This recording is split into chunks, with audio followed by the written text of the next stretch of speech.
is just a toy laser gun, of course, but someday real lasers may be the key to America's military defense if Star Wars or the Strategic Defense Initiative becomes a reality. But no matter how lethal laser beams may be, their effectiveness will depend on computers, on sophisticated hardware and software. Star Wars is just another example of the close relationship between computers and the military. Today, we take a look at the computer aspects of Star Wars as we continue our two-part series on computers and the Pentagon on this edition of the Computer Chronicles.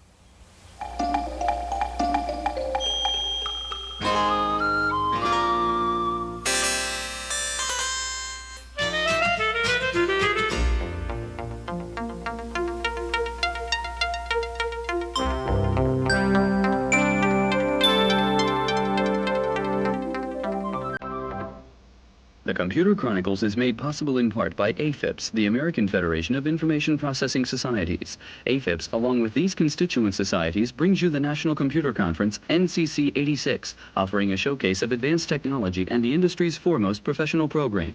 For conference information, call 800-NCC-1986. Additional funding is provided by McGraw-Hill, publishers of Byte. Byte's detailed technical articles on new hardware, software, and languages cover the latest in microcomputer technology worldwide. Byte, the international standard.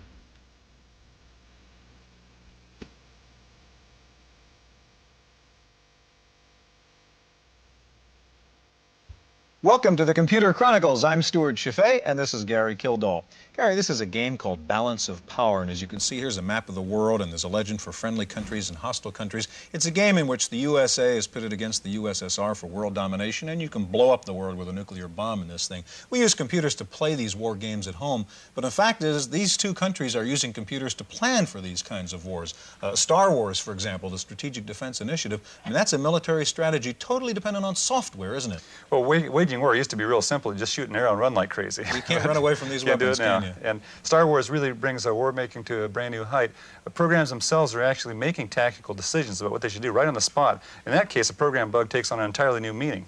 Gary, we're going to continue now with part 2 of our look at computers in the Pentagon, and we'll begin by looking at how the U.S. Navy uses computers. Starboard engine back 1/3, port engine ahead 1/3, sir. Starboard engine back 1/3. The traditional symbols of life on a battleship are found even on the Navy's newest vessels. Lines, flags, the semaphore, and the bridge, where the captain issues commands in preparation for departure. But once out on the open sea, the symbols have changed from analog to digital. The USS Valley Forge is the most advanced cruiser in the American fleet, the latest in a series of ships equipped for computer-aided electronic warfare. Deep inside its decks is the control center for a combat system called Aegis, named after the protective shield of Zeus.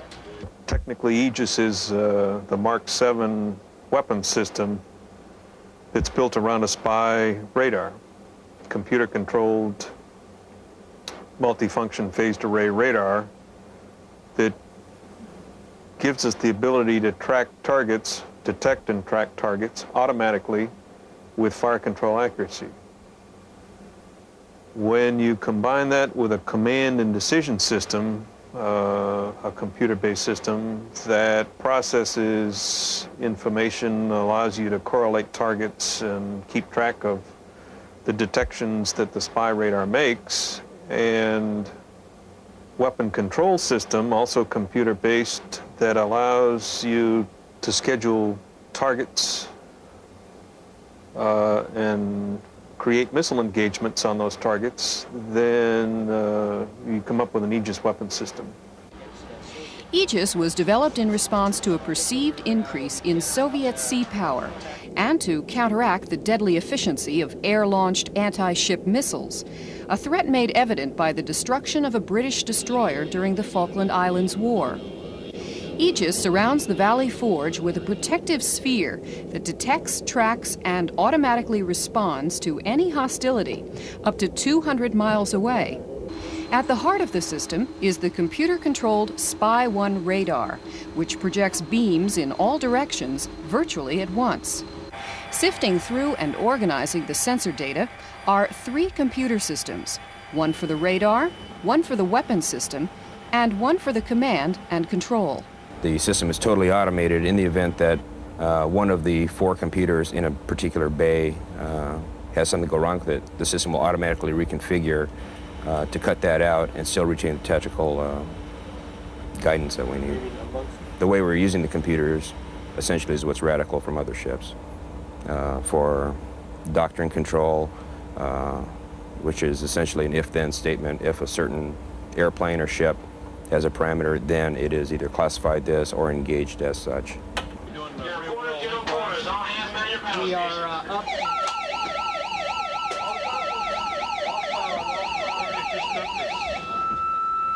While the Valley Forge is not the first or the only Navy ship with electronic defenses, it marks a new degree of reliance on computer assistance. In the heavily armored Command and Control Center, sensors can identify targets as friend or foe and will track the location, direction, and speed of up to 200 separate targets. The command and decision system feeds the data to a weapons control loop, which assigns priority to the hostile targets, picks appropriate weapons, and computes trial intercepts and the time to fire.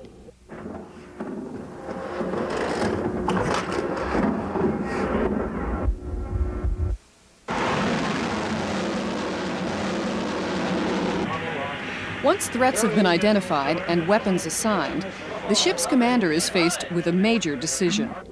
Aegis can operate in manual, semi-automatic, and automatic configurations.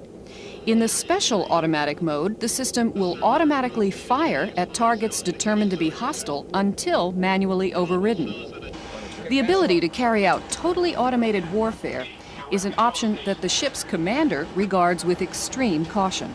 We can, in fact, operate CIC with very few people. We typically don't, because we tend to put a man in the loop rather than leave the ones and zeros to their own devices. The cost of an Aegis destroyer? Almost $1 billion per ship. On the other hand, the Navy estimates that even with its smaller crew, one Aegis cruiser can replace 3 or 4 conventional ships.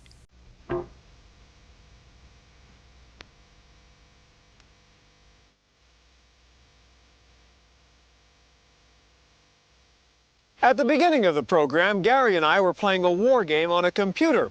Well, they use computers for war games here too, but believe me, it's not for play. This is Griffiths Air Force Base in upstate New York, home of the Rome Air Development Center. The Air Force is doing research here on the use of computers to make those life and death decisions involved in real battle management. The Air Force is developing several computer systems to improve its mission planning, battle management, and command and control functions. The 2 key areas that are being researched here are sophisticated networks or distributed processing and artificial intelligence or expert systems. This, for example, is called the Advanced Sensory Exploitation System. It analyzes input from different kinds of sensors, electronic, visual, and radar, to provide the commander with the best possible information on the status of the enemy. This computer system analyzes the enemy's position and makes recommendations as to flight paths that will allow for maximum effectiveness of the attack with minimum losses to the pilots. The main problem these computers are trying to tackle is one of information overload for the commanders. The hardware we've developed, the sensors we developed, provide the military with an awful lot of information that they can't deal with in terms of how fast they can deal with it. So what we're trying to do is put some what are generally perceived as human intelligence capabilities, things like learning, problem solving, into the computer so that the computer can do some of that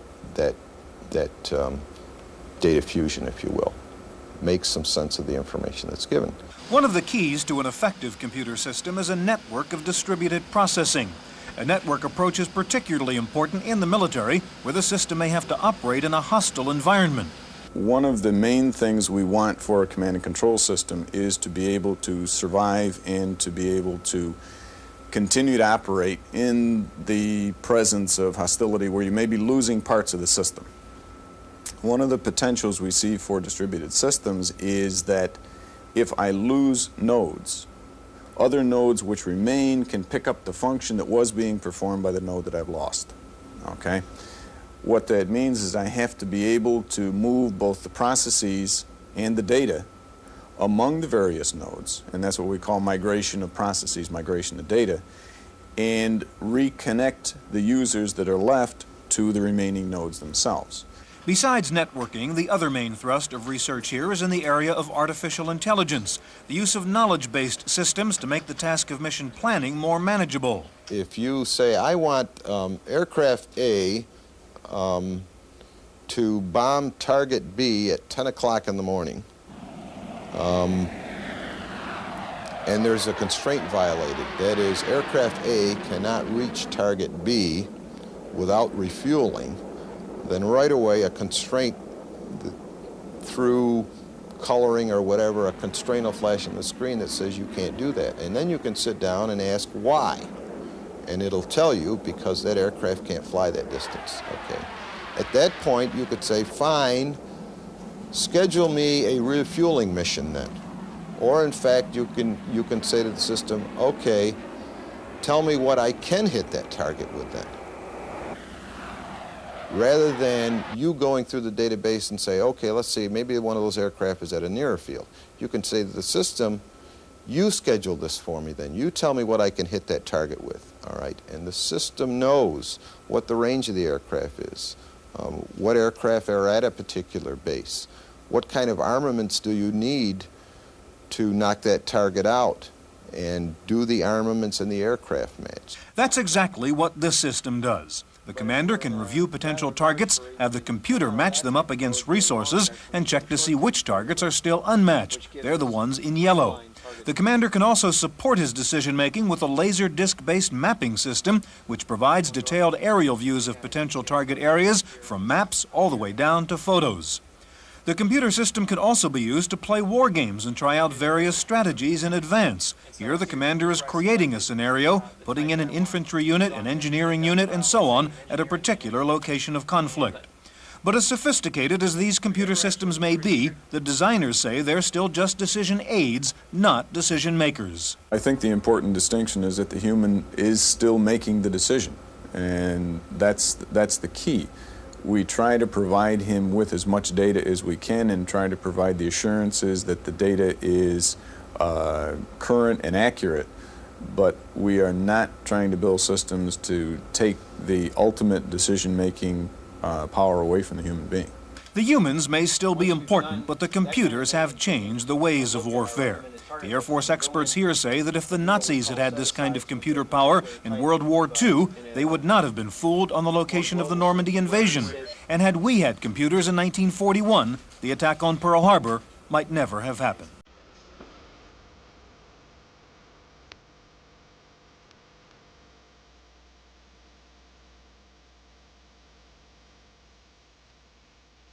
The Strategic Defense Initiative, also called SDI or Star Wars by some, is a massive undertaking in any terms and especially ambitious in its computer-related requirements.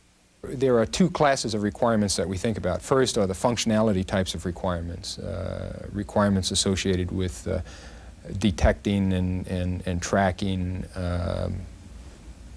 weapons, ballistic missiles, re-entry vehicles. The functionality of forming the tracks and prioritizing targets so that target lists can be turned over to weapons so that re-entry vehicles can be attacked and destroyed before they re-enter the atmosphere. Now, those are the functionality types of issues. Then there are some non-functional or desirable attributes that we would like the system and therefore the software to exhibit. And these attributes are, we would like for the system to be able to gracefully evolve with advancing technology and with changing requirements for the system.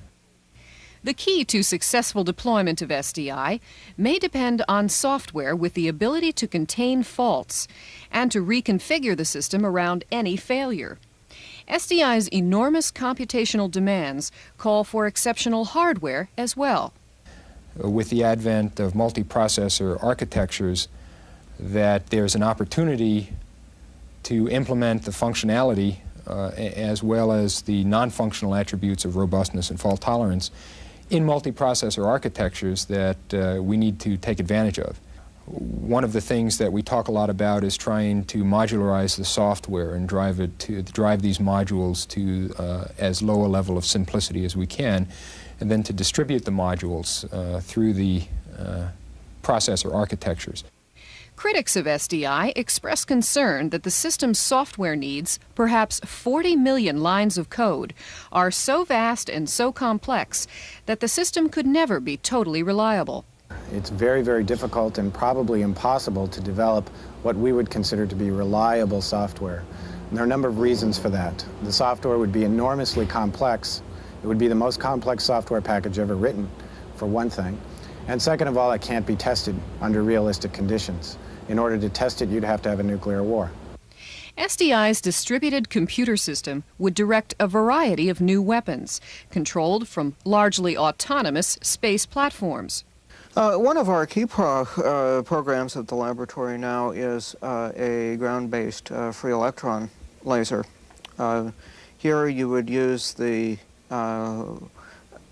large power inherent in an electron accelerator to produce visible light, and this light would be then reflected up into space, perhaps to a receiving station at a geosynchronous altitude, then back down over the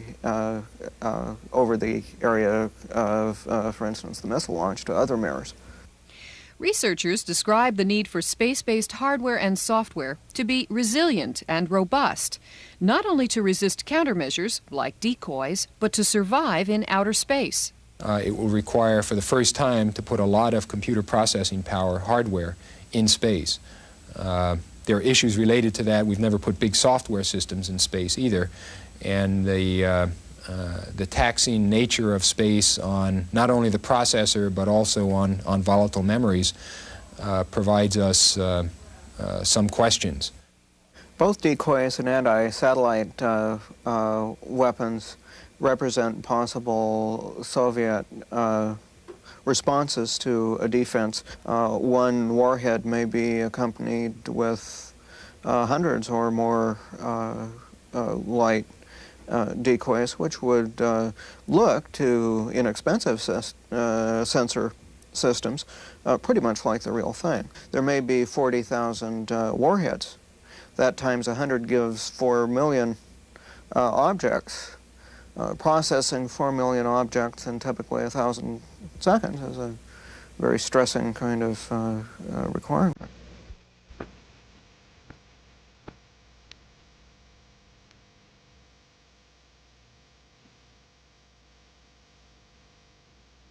It's somewhat discomforting to think that a future war could be in the hands of two opposing computers.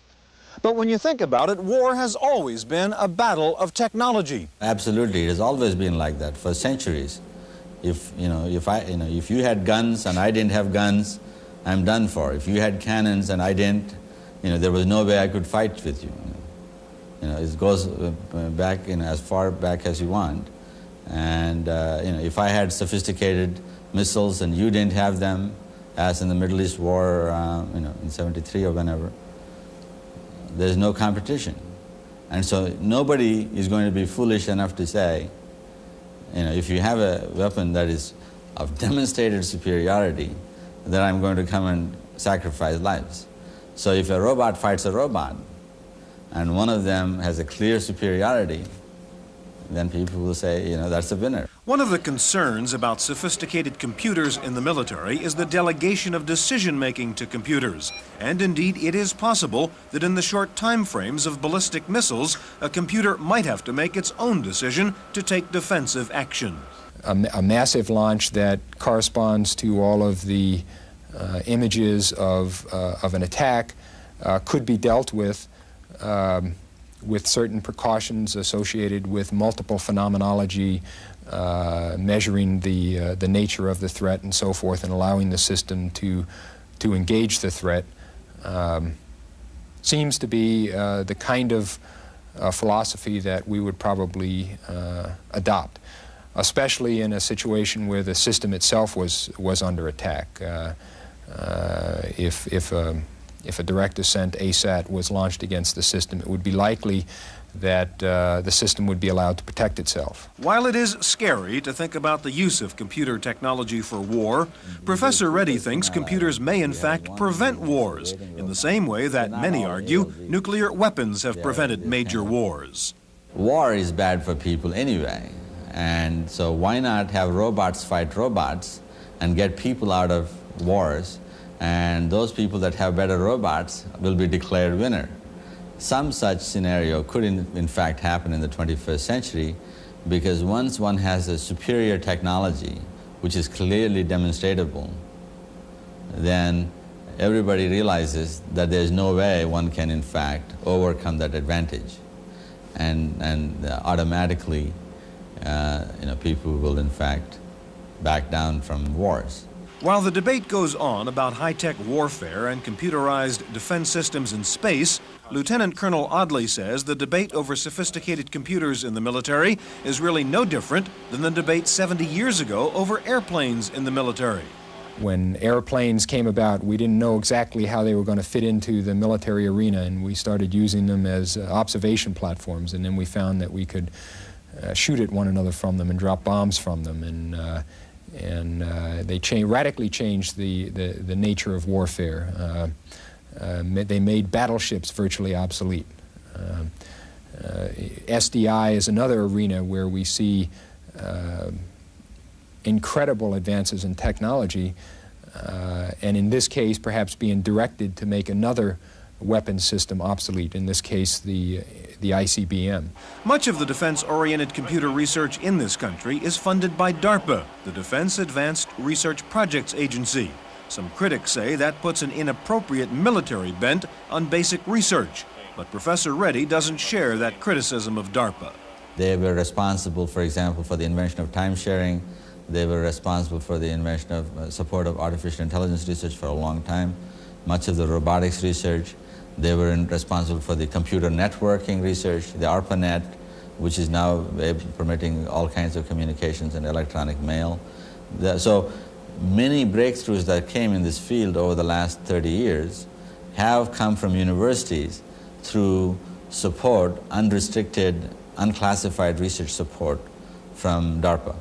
There are indeed many civilian spin-offs of technologies developed for the military. For example, the research going on here at Carnegie Mellon University may lead to robot tanks, but it may also lead to safer cars. The military environment is a microcosm of our general industrial environment and general environment.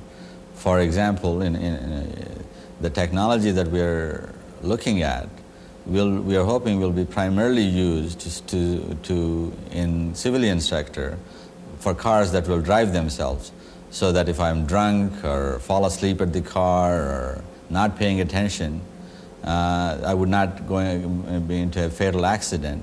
And currently the single largest source of deaths in this country, more than 500,000 a year, is because of automobile accidents. We believe this technology can in fact eliminate 90% of those kinds of deaths. The consensus of opinion seems to be that whether our computer research ends up in military or civilian applications, there is little doubt about the importance of the task at hand.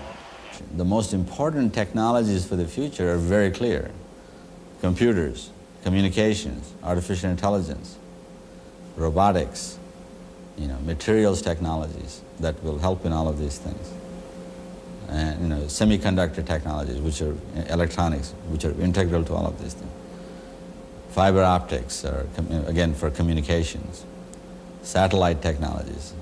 Essentially all the ones where we currently have significant superiority over all other nations. And it's a question of whether how long we'll maintain the superiority.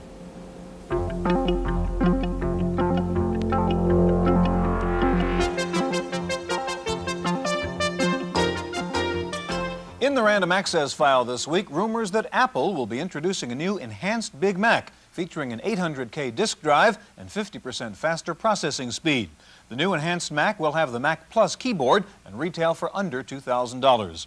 There are also reports that Apple is planning a new dual processor machine for 1987 that will essentially put the Apple IIc on one VLSI chip and also contain a second 16-bit chip. Microsoft has come up with a new approach to combating illegal corporate copying. Microsoft says it will agree not to prosecute companies that make illegal copies if the companies agree to pay retail value for the copies and agree to set up a program to discourage illegal copying by employees. One catch, you have to buy $100,000 worth of Microsoft software to qualify. One of the most sophisticated office automation systems is about to go operational, and the user is the Pentagon. Not only is the OA system state-of-the-art, it is secure. The system was developed by Wang and will serve 1,200 Pentagon officials through fiber optics and broadband networks. The National Security Agency, meanwhile, is worrying about the security of sensitive data, which is increasingly moving via computer rather than the mail or the phone. The NSA has said it is developing a totally new encoding system for sensitive communications that will bury the code algorithm inside a chip so that not even the user will know the code. Any attempt to break the code will cause the chip to self-destruct. The era of the custom chip may be here faster than we think. A new technology called laser pantography may enable engineers to design and manufacture a new chip on a desktop device. Laser pantography uses laser beams to etch chip circuits rather than the current technique of photolithography. The new laser technology could dramatically reduce the cost of bringing a new chip to market. Time for this week's software review, and here's Paul Schindler. This is the ancient symbol for yin and yang. It means that everything in the world has both a female and male nature, black and white contained within it, or something like that. And if you don't believe me, cast an I Ching and ask the ancient Chinese oracle yourself. Yes, I'm talking about a computerized version of the I Ching. Now, you don't have to tell me there's lots of I Chings on the market, I already know that. Each has its devotees. I like this one. There are several modes within the I Ching. First, there's the browsing mode. Kirsten Huang, a professor at the Massachusetts Institute of Technology, did his own translation of the I Ching, which you can page through a hexagram at a time. There's the meditative mode, in which you can watch the I Ching cast a hexagram before your eyes. And there's the impatient mode, no doubt the most popular one, that gives you a fast reading on a question. Hey, look, I realize this really amounts to no more than a computerized version of the old Magic 8-Ball. You remember, reply hazy, ask again later. But it's fun, and the price is right at $50 from Kirsten Huang in Marblehead, Massachusetts. For the Computer Chronicles, I'm Paul Schindler. More and more companies are turning to computer bulletin boards for in-house staff communication. Companies like Rockwell, NCR, American Express, and Metropolitan Life are using boards for announcements, personnel information, benefit information, corporate procedures, and so on. The companies say it is actually reducing paperwork and helping employees overcome their computer phobia. This was a bad week for telephone company computers. First of all, in Arkansas, some student hackers apparently broke into Southwestern Bell's computer system and got a confidential number that enabled them to make thousands of free long-distance calls. Then in California, Pacific Bell announced that due to a reprogramming error, $51 million worth of long-distance calls had gone unbilled for 6 months. They're now trying to collect. And in Hackensack, New Jersey, police became suspicious when people started lining up to use a particular payphone at a Sears store. Turns out the phone was one of 400 that, due to a computer malfunction, was allowing callers to make international calls without paying a dime. That's it for this week's Chronicles. We'll see you next time. The Computer Chronicles is made possible in part by AFIPS, the American Federation of Information Processing Societies. AFIPS, along with these constituent societies, brings you the National Computer Conference, NCC 86, offering a showcase of advanced technology and the industry's foremost professional program. For conference information, call 800-NCC-1986. Additional funding is provided by McGraw-Hill, publishers of Byte. Byte's detailed technical articles on new hardware, software, and languages cover the latest in microcomputer technology worldwide. Byte, the international standard.